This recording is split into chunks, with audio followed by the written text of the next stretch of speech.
Assalamualaikum warahmatullahi wabarakatuh.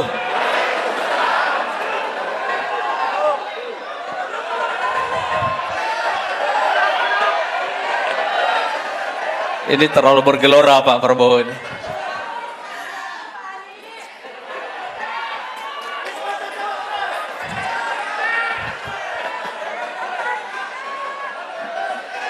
Ini masih bergelora terus ini ya. Kita tenang dulu sebentar ya. Saudara-saudaraku semuanya, para pimpinan DPW seluruh Indonesia dari Partai Gelora yang hadir pada kesempatan ini yang saya cintai, serta para pengurus DPD dan DPC dari Banter 2, Jakarta, Banten, dan Jawa Barat.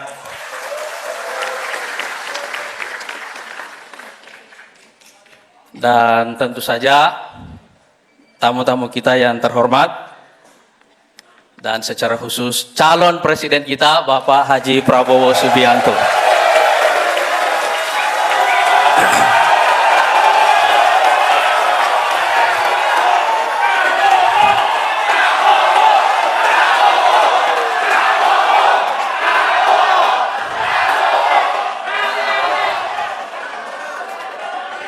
Pak Prabowo, inilah Partai Gelora gitu. Ada geloranya. Bersama kita hadir para pimpinan partai koalisi Indonesia Maju, Pak.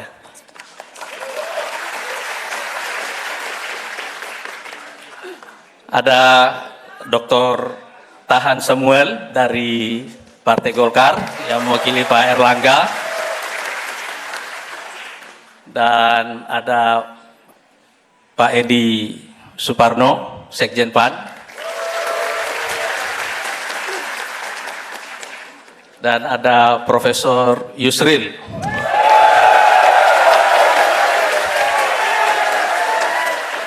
Beserta rombongan. Dan juga ada teman-teman dari PSI. Ada Mas Dede, Mbak Sheryl,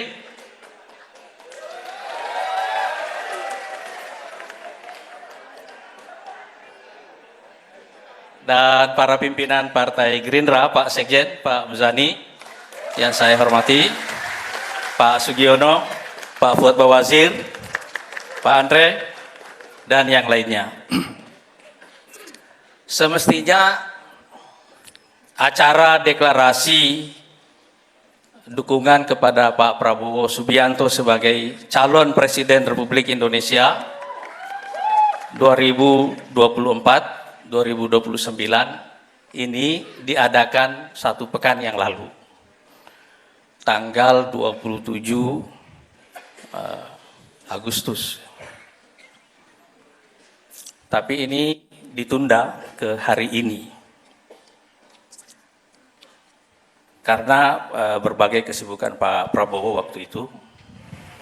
Tapi waktu acara ini ditunda, saya teringat satu firman Allah Subhanahu wa taala, la tadri la'allallaha yuhditsu ba'da dzalika amra. Kamu tidak pernah tahu,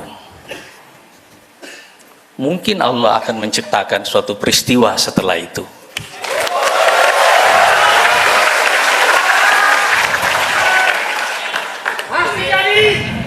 Dan hari ini rasanya bukan hanya kita yang melakukan deklarasi. Hari ini akan ada kemungkinan besar akan ada 2 deklarasi. Hari ini kita menyaksikan satu peristiwa yang sama. Ada yang datang, ada yang pergi dalam koalisi.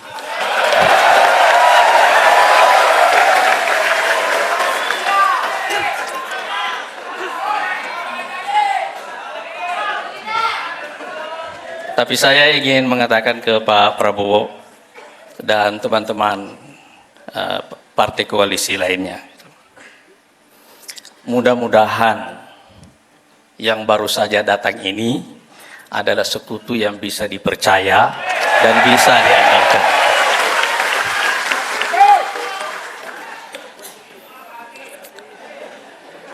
Saya telah mendukung Pak Prabowo ini sejak beliau maju sebagai Capres tahun 2014.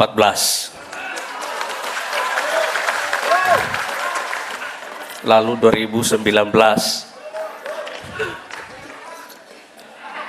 Tapi beliau kalah dalam 2 kali maju itu untuk lawan yang sama, Pak Jokowi.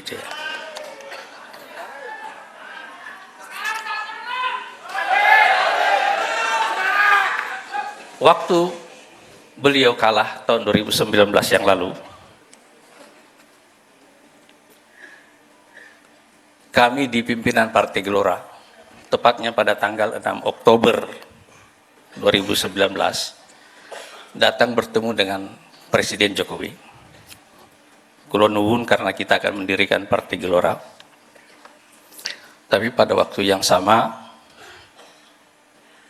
saya juga menyampaikan satu usul, supaya Pak Prabowo dimasukkan di dalam kabinet.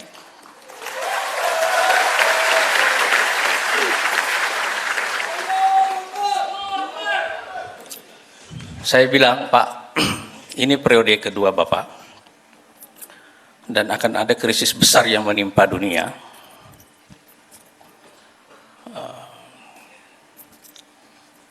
Saatnya Bapak menjadi pemersatu bangsa. Kita lupakan yang sudah lalu, elit Indonesia harus disatukan. Kalau Bapak bisa merangkul Pak Prabowo, Bapak akan menjadi Bapak bangsa.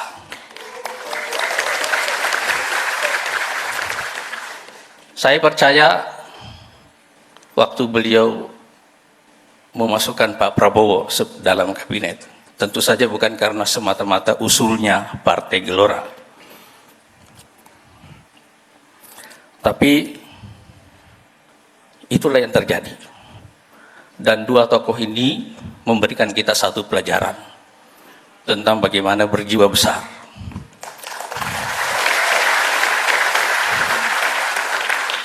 Kerendahan hati, dan itu yang saya lihat dari Pak Prabowo. Beliau sampai pada titik kerendahan hati untuk mau belajar dari lawannya yang telah mengalahkannya. Itulah jiwa besar, itulah kerendahan hati, itulah kearifan, itulah pemimpin.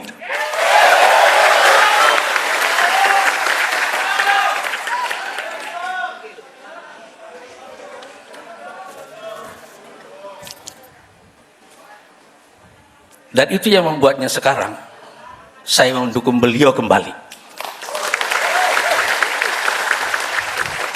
Itu yang membuatnya relevan.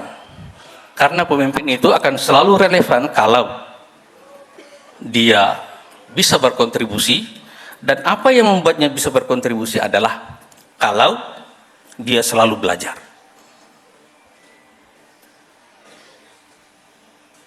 Momentum seorang pemimpin menjadi pembelajar itu adalah momentum di mana dia menegaskan bahwa dia akan selamanya relevan bagi bangsanya.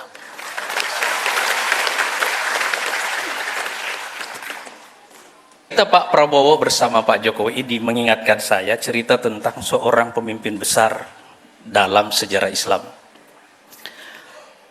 yang nanti menjadi kakek moyang dari Ottoman Empire. Namanya Alep Arslan.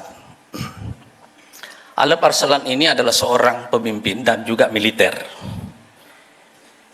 yang mencatat sejarah kemenangan militer yang luar biasa banyaknya. Tapi di akhir hidupnya, beliau meninggal di tangan tawanannya sendiri.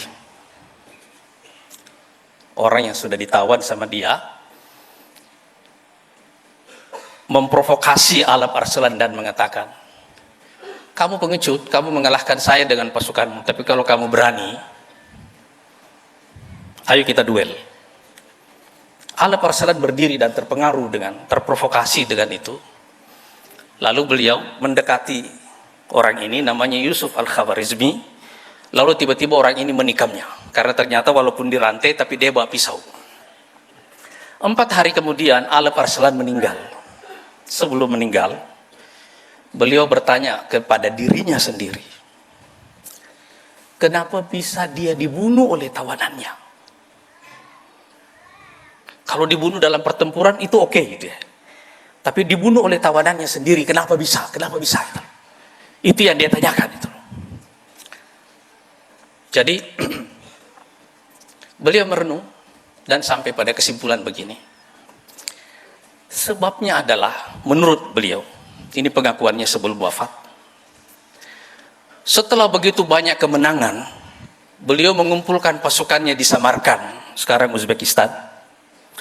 Dan pasukannya itu saking besarnya, saking banyaknya, dia tidak bisa lihat ujungnya. Tiba-tiba di dalam hati, dia tidak bicara. Waktu dia berdiri di depan pasukannya itu, dia tidak bicara. Tetapi tiba-tiba muncul, terbersit dalam hatinya, pikiran. Kira-kira siapa lagi yang bisa mengalahkan saya? Gitu. Kata Alep Arslan, bisikan hati ini yang membuat Allah mempermalukan saya dengan cara saya dibunuh oleh orang yang sudah saya tawan sendiri. Jadi beliau mengatakan untuk itu saya beristighfar kepada Allah. Gitu.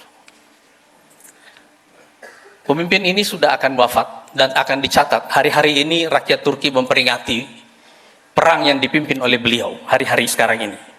Namanya perang Malazgirt. Tapi beliau menyatakan itu. Akhirnya beliau beristighfar, bersyahadat, lalu meninggal. Pelajaran terbesar bagi pemimpin itu adalah pelajaran tentang kerendahan hati.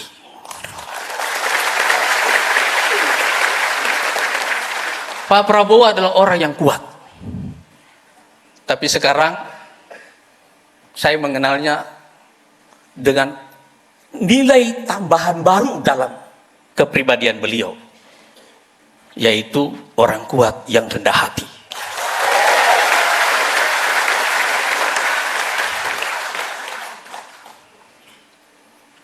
Momentum kearifan ini sekarang bertemu dengan dua momentum yang lain, yaitu momentum geopolitik dan momentum kepentingan nasional.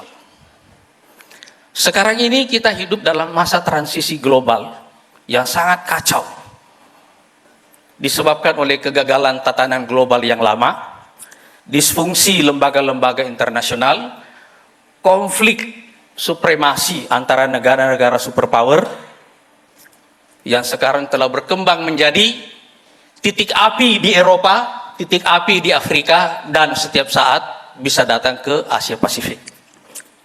Kita menyaksikan itu semuanya sebagai satu transisi yang sangat panjang, rumit, dari sistem global yang dikuasai secara unipolar kepada sistem yang lebih multipolar. Setiap saat kalau pengelolaan transisi ini gagal, dunia ada dalam ancaman perang besar. Dan karena itu kita punya tantangan dalam negeri, yaitu pembelahan yang terjadi sejak Pilpres 2019, 2014, 2019 dan ditengahi oleh Pilkada DKI tahun 2017.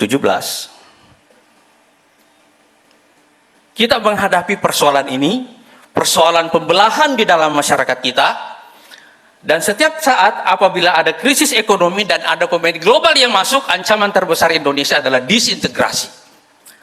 Jadi momentum kepentingan nasional untuk menyatukan bangsa, supaya kita bisa dinavigasi melewati transisi geopolitik yang sangat kacau ini, bertemu dengan masa pembelajaran pribadi Pak Prabowo sebagai seorang pemimpin yang kuat dan rendah hati. Jadi saya ingin menyebut beliau sebagai man of the moment, yang membuat kami di Partai Gelora dan saya kira teman-teman koalisi lainnya untuk mendukung beliau sebagai seorang pemimpin.